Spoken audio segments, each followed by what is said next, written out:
have screen share, if I can figure that out too.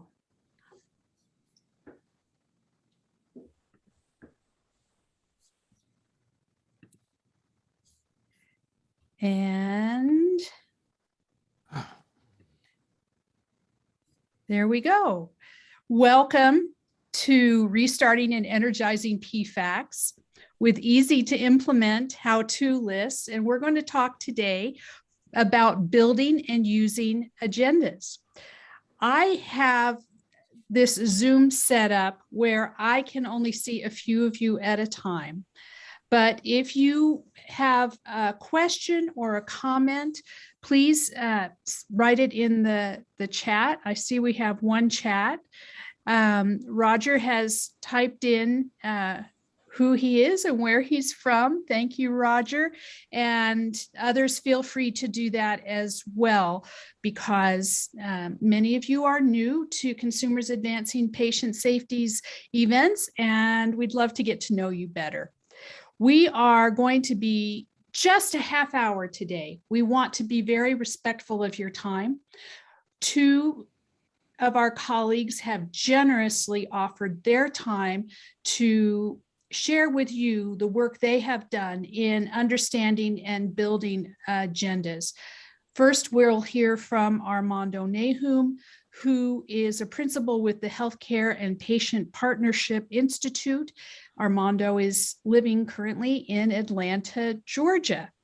If you ever have a chance to ask Armando about all the places he's lived, absolutely listen to his incredible story.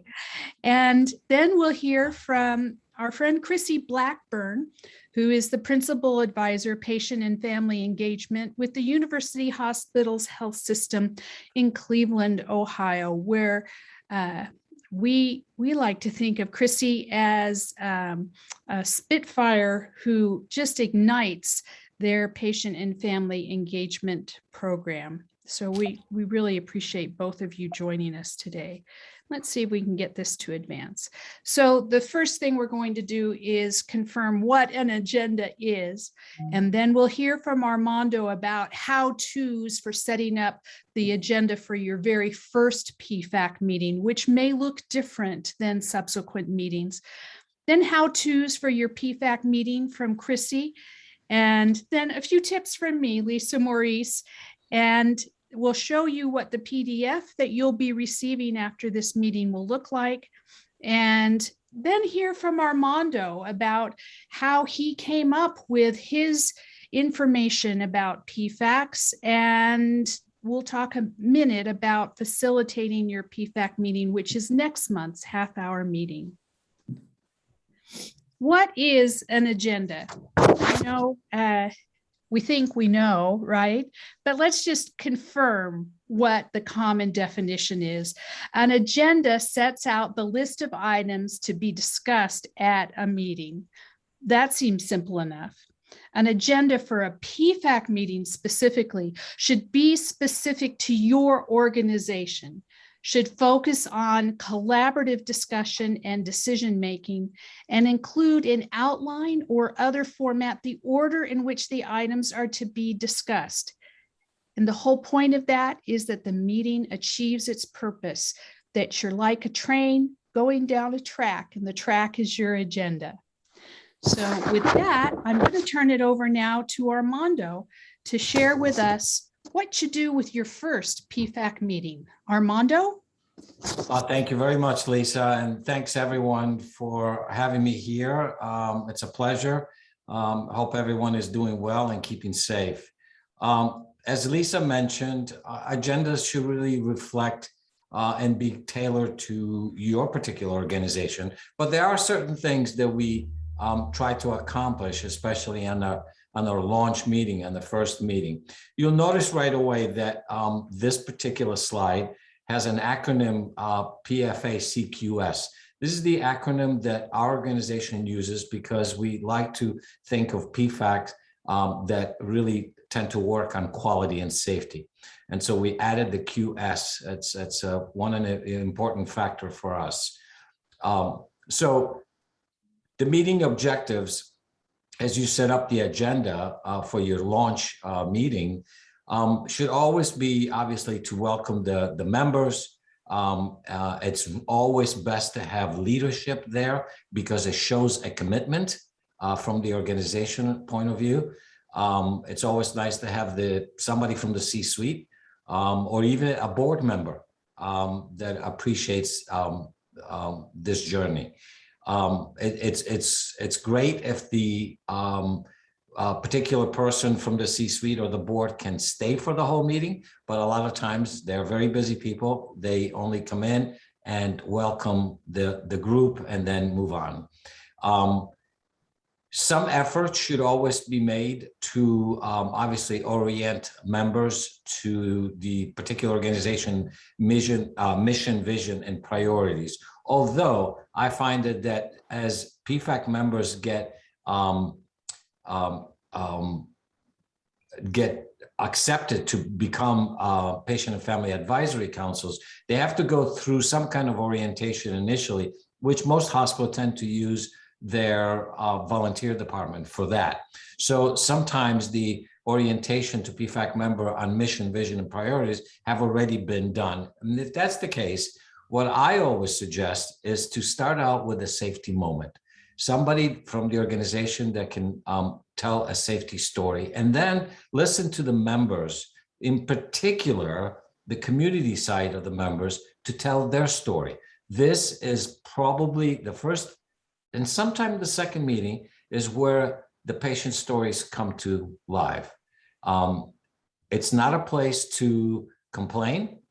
Every organization, every hospital has a department for that.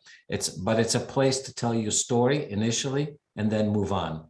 And the idea here is that you really want to know them. You want everyone to get to know them and want them to feel comfortable being there. This is why we always recommend an equal amount of members between caregivers or the staff members of the hospital and then the community side of the council. And that allows people to feel comfortable with one another and also comfortable in speaking out. You always want to thank the project team for a job well done because they're the ones that did all the legwork. It took maybe 6 months or 9 months or sometime even a year. I remember a hospital in Washington, D.C., Georgetown University Hospital. It took them a year to implement their council. They were very, very careful and very cautious. So whatever time it takes, always great to thank the project team because 9 times out of 10, the members from the project team, that's their job is done. Sometimes 1 or 2 people migrate to the council, but for the most part, their job is done. And then you want to generate some enthusiasm. And what as an exercise that I always use, I'll make this really quick, is that number 1, we provide the council members for a little bit of homework to do. We give them what we call the charter, which is the covenants, the rules and regulations of the council, for them to kind of look it up and study at home. And then we ask them to come back for the next meeting with 3 things that are important to them, 3 projects that they would like to embark or suggest. And then we put them up on the wall at the second meeting, and we really have a brainstorm on that. And it's really, really great. You'd be surprised what you hear from the patients. Next slide, please. So as a simple agenda, here's what we have. A welcome by the project team and staff, C-suite, obviously, be great. Usually takes about 5 minutes. Have a quick explanation of what really is a patient and family advisory council for quality and safety. That takes a few minutes. Talk about the purpose and the covenants. And then normally, pre-COVID, this was done 9 times out of 10 is done over dinner, usually from 5 to 7 or 6 to 8 p.m. Now, of course, we're doing everything virtual, so we skip dinner, but normally it's done over dinner. Very few hospitals that I know meet over lunchtime because most people work. Again, the welcome from the hospital CEO. Usually the hospital CEO at the very first meeting tends to take a little bit more time, the very first time, just to give a full explanation of why it's important for them to have a council. why it's important to bring the patient's voice into this kind of work.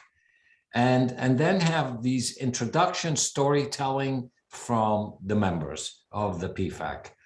And at the very end, you just, there has to be some kind of commitment from the PFAC members of how they can help the PFAC succeed. And it's the reason why they decided to join the PFAC.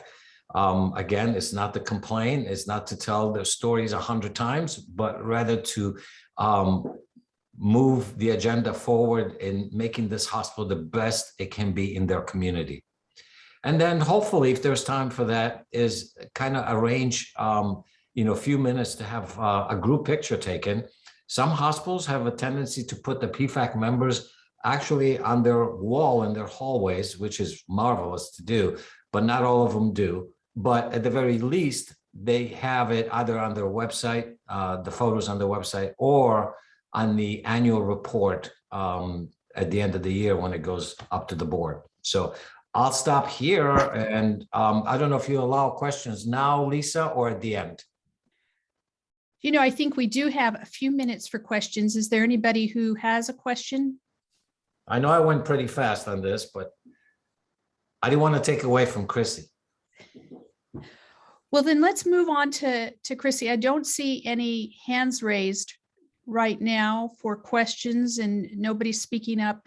You can unmute yourself and speak up if you have a question at some point. So let's move now to Chrissy. And I think we skipped. Did we skip one? No, there we go. Chrissy, take it away. Thank you, Lisa, and thank you, Armando, for the level setting. Always a pleasure to work with all of you. The agendas and putting these together really is a critical component, and I emphasize the importance of having an agenda for your PFAC as important as having an agenda for any other hospital committee that just staff and providers are on. There's always somebody to take the minutes. There's always projects or problems or things that are brought to that group. And then there's usually what we're calling now the directly responsible individual, the DRI, that needs to follow up on any information between meetings. And we're really starting to embed this within UH as well. So when you are, planning to meet, it's good for the PFAC co-chair leader, whether that's a patient or a family member, to meet with the staff liaison in between meetings to set the agenda. That way we are going through the process of actually doing with a patient and family and not doing for the Patient and Family Advisory Council. That patient and family co-chair may also have other ideas that that they've come up with on their own, or that they pulled away from the other patient family advisors as well. And it's really important to prioritize items for in-person discussion or virtual, and items that may need to be reviewed via email. So if you have agenda items that are reviewing patient education materials or videos or anything else, it's important to distribute that with enough time before the next meeting so people have the ability to give their input. Some of our more advanced councils at UH actually have subcommittees. So there's patient family advisors that are really passionate about patient education. So they're the ones that really take a look at everything and then bring it back to the meeting. And use a form that is used by your organization and setting that agenda, and for taking minutes as well. That way that there is consistency, and your patient family advisors can see that consistency within the organization and how it trickles into the PFAC too. And it does matter who facilitates, and facilitation is such a unique skill. Many of you know that have worked with PFACs, participated on PFACs, or have run those groups. You can derail pretty quickly if someone brings up an experience that they had, and that doesn't only happen with the patients and the families. You'll see the providers and the staff also will steer down that path. So it's really important that whether if it's the staff liaison or the patient family co-chair, which we prefer the patient family co-chair lead and facilitate the meeting, And then you have your staff liaison that can assist with some of that facilitation if things are getting derailed. Really know how to acknowledge if there's a concern that maybe isn't on the agenda, but then says, let's talk about that after the meeting and let's refocus on what we were discussing on the agenda today. And that happens, it happens a lot. And so it's important that you're able to get back on track. And also setting time limits for discussion. I am one that loves to give people time back in their day. And I actually set a timer on my phone. So once it goes off, bing, everybody hears it. Okay, we're moving on. We have the information. Agendas can get really, really full for PFACs. So I think it's really important, depending on the length of your meeting. And on average, it's usually about an hour and a half, maybe 2 items, maybe 3, depending on what that's going to, what's going to be discussed in the depth of the conversation. Next slide, please. So looking at a sample agenda, really looking at the elements is introduction. So anytime that there's a guest that comes to the meeting that isn't a regular standing member of the PFAC, everyone introduces in the beginning, even if it's over and over again, and we all know each other very, very well, so that guest knows who is who. Minutes or notes need to be reviewed and approved prior to beginning the meeting. So that way everyone has had that chance to look them over, hopefully prior to the meeting. We tend to try and get our meetings and meeting agendas and minutes out at least 1 week prior. So that way we also know what needs to be followed up on what was discussed at the meeting before. Then we have a guest present. Maybe it's somebody from quality that's looking for input on CLABSI reduction or falls reduction. I know falls is a hot topic even nationally right now, and giving enough time for the council members to engage and give their input and feedback and maybe some of the ideas they have for improvement. And then you might have another topic or guest and you would do the exact same thing as far as getting that input and following up. Following up is so key to keeping PFACs engaged and motivated, and also that it validates that their voice and opinions and thoughts were heard. So really explaining that, we're going to follow up on this, but it might have to go through, 1, 2, 7, 10, who knows how many committees for approval. So in addition to that, we also like to be able to provide additional thoughts at the end of the meeting. So saving 10 minutes. Okay, so these are the things we discussed today. Let's have some reflection. What are some of the other thoughts or ideas that may have come out during the meeting so that they can be addressed as they move forward? Next slide, please. So, and that going off the last slide, what we just talked about is, an opening reflection or motivational thought is also very nice. Some of our groups have embedded more motivational quotes, things in the beginning of the meetings to get people onboarded and set for the next hour and a half. And time for members to report on their own personal experiences with healthcare. So we utilize Patient Family Centered Care Partners Patient Family Advisor Skills Exchange program, and really emphasize that, our patient family partners use their experiences to inform on improvement to make things better for all the patients and families that we serve. So we do take time on each of our groups to let patients or family members express, what's happened over the last month, who has received care, what experiences have you had. And then an end of meeting review as well. So that also, it's again, at the end of the meeting, we go over everything, we summarize and look for other ideas. Agenda items should be emailed to members prior to the meeting, like we talked about before, for their review. And those minutes should also be emailed prior to the meeting as well, just so that everyone is level set and knows what had happened in the meeting before and what we're going to do to move forward. So I think it's really important to have an agenda. As Armando talked about, PFAC meetings are not about coming and talking about your patient experiences and complaining. We make it very, very clear through our volunteer services onboarding that this is a working group. This is not a support group. And if they do need support, and they find that, through the meetings that they do need support, then we point them in the right direction for that. So Lisa, without further ado, thank you so much. Well, thank you so much, Chrissy and Armando. Great information about how to build an agenda. I want to elaborate on one point, and that is, what is the difference between minutes and notes? I experienced when I was running the PFAC at a local hospital that we had an individual call and want a copy of our minutes because of open meeting rules locally. They thought they should be entitled to copies of minutes or notes from our meeting. Because of the nature of these meetings, sometimes very sensitive things are discussed. And actually, the public is not entitled to a copy of your notes from your PFAC meeting.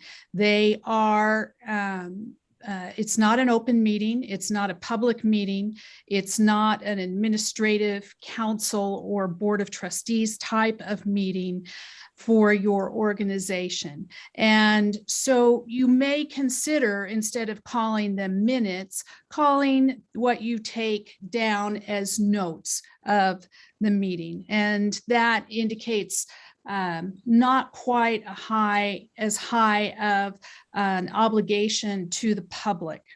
So just something, a little semantics, but important for you in terms of being able to keep what you discuss in that meeting private. Just a thought. So now I want you to know that we have put all of this information into an outline, and I will be emailing you at the email that you supplied to Zoom, the information from the outline. If you have any questions, now would be a good time to ask. Does anybody have a question? I don't see any in the chat. Roger. Yeah, so I'm sorry. I was trying to type it in, but so I sit on several different boards, a board of directors. I've been president, vice president. Now I'm the past president, and I also run a small organization of consumers that we do. It's for people who are HIV.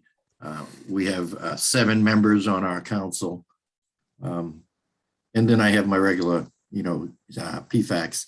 One of the things that I think we might have missed was you need to establish a quorum also to do business, especially when you're dealing with just above a PFAC, I think.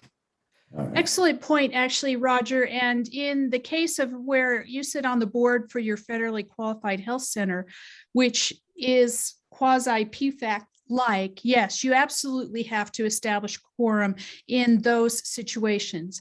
In a regular PFAC meeting that, again, is not an official meeting of the organization in terms of governance, but is in an advisory role only, you can decide about quorum. You may not feel comfortable voting on something if you don't have a quorum of the patients present. And you set up those rules in your charter ahead of time. But that can be a part of your agenda, that you establish that quorum was present. It's very important also in notes to a meeting or minutes to a meeting to indicate who was present at the meeting. Yep. Good point. Thank you. I agree with that. So we have system bylaws. So we just moved to that. So each PFAC doesn't have their own autonomy as far as their charter or bylaws, and the quorum is written in there. So if there's not enough patients or family members, then they move it to the next meeting to vote on. So great point. Thanks, Roger. I think we have time for maybe one more quick question.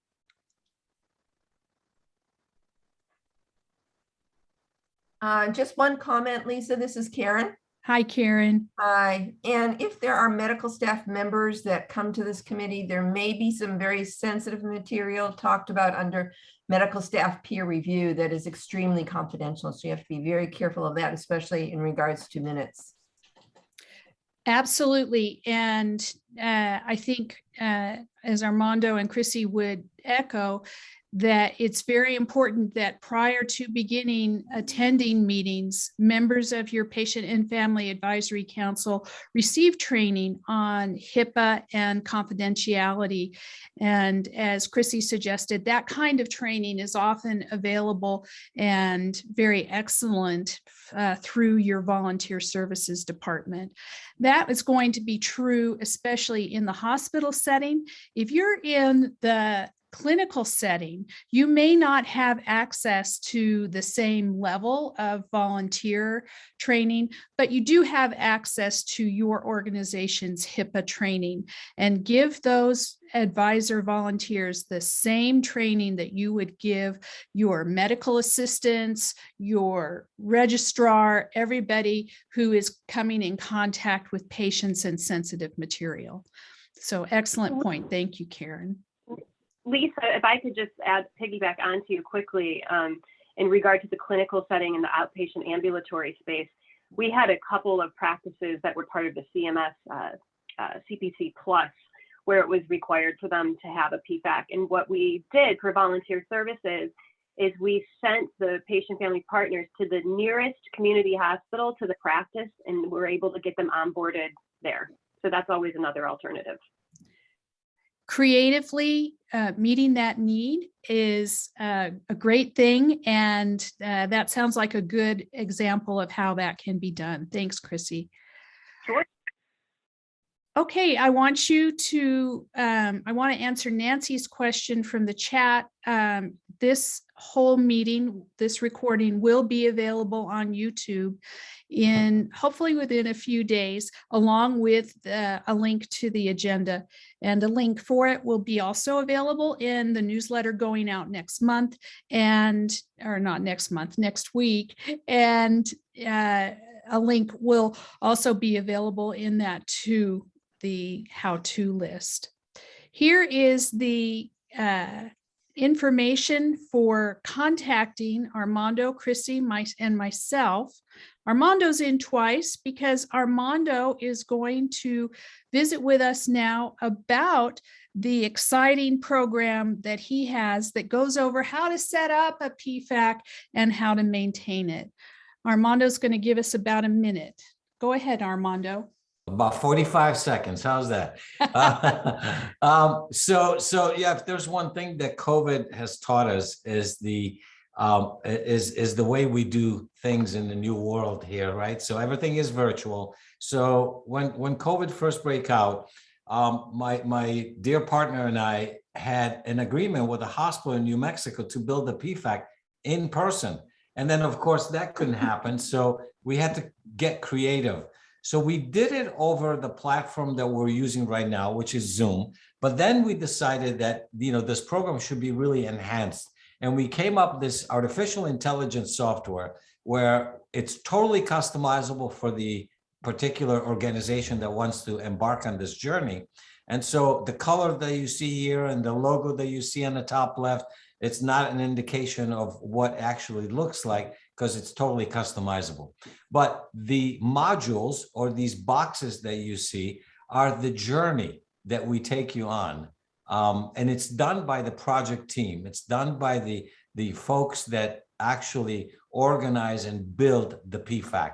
And so they interact with myself and my partner in a way that it's much easier to interact versus trying to schedule a meeting. We have to book a flight and hotels and fly over there. It's just, it never, and then sometimes, and this has happened, we have gone to that hospital because we had a meeting on that particular day only to find out, oops, sorry guys, the Joint Commission is coming. And so now, okay, so what do we do now? Okay, well, so this would really eliminate all of that, not to mention that it's extremely inexpensive, obviously, because you don't have to pay for our expenses to fly all over the place. So these are there's 35 different modules And we also offer a certificate at the end. And there goes my phone again. Excuse me.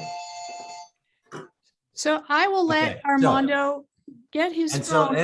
Yeah, so that's really pretty much it. It's 35 modules, and we have a bonus at the very end where we actually do one particular module that really allows you to understand why we use the Q&S at the end of our PFAC, why we encourage PFAC to embrace quality and safety, because at the end of the day, it's about keeping us all safe.